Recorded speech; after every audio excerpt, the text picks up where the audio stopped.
Pernah kepikiran nggak gimana sih sebuah gerakan ideologis itu membangun kerangka kerjanya dari nol?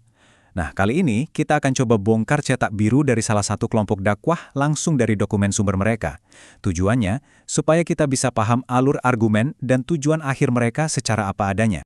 Oke, kita mulai dari dasarnya. Setiap cetak biru itu pasti punya titik awal, semacam fondasi. Nah, bagi kelompok ini, semuanya itu berawal dari sebuah nubuat historis, sebuah ramalan yang mereka yakini menentukan takdir mereka dan menjadi pemantik dari seluruh argumen yang mereka bangun.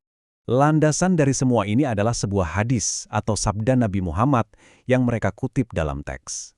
Hadis ini pada dasarnya adalah sebuah ramalan yang menguraikan 5 fase kekuasaan yang akan dilewati oleh umat Islam.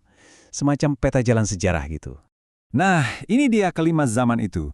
Kalau kita lihat di lini masa ini, perjalanannya dimulai dari zaman kenabian, terus melewati berbagai macam bentuk pemerintahan sampai akhirnya, dan ini kuncinya, mencapai puncaknya di zaman kelima, kembalinya khilafah.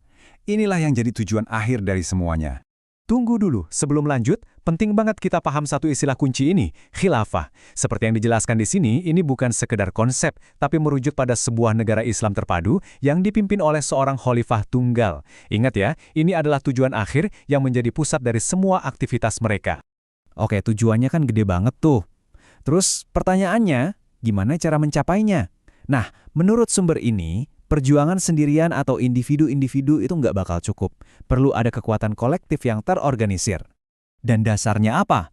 Mereka merujuk ke ayat Al-Quran ini, yang mereka pahami sebagai perintah langsung untuk membentuk sebuah kelompok yang terorganisir atau jamaah untuk menjalankan misi besar tadi.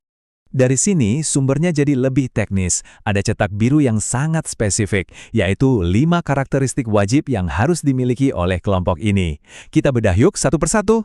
Yang pertama, soal fondasinya. Ini artinya, kelompok ini harus 100% Islam. Semua ide, hukum, solusi, pokoknya semuanya harus murni dari sumber-sumber Islam. Nggak boleh ada campuran dari ideologi atau sumber lain. Lanjut yang kedua, ini soal struktur dan disiplin. Wajib hukumnya, kelompok ini punya satu pemimpin tunggal yang harus ditaati. Jadi ini bukan sekedar saran ya, tapi sebuah aturan yang mengikat untuk menjaga kesatuan barisan. Landasannya ada di hadis yang bisa kita lihat ini, yang intinya menekankan pentingnya ada pemimpin bahkan dalam kelompok yang paling kecil sekalipun. Jadi prinsip ketaatan mutlak ke pemimpin ini dianggap krusial banget buat menjaga disiplin dan arah gerak kelompok. Oke, yang ketiga.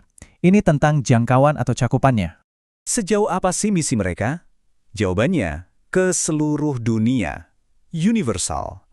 Dakwahnya nggak cuma buat satu daerah, tapi untuk semua manusia.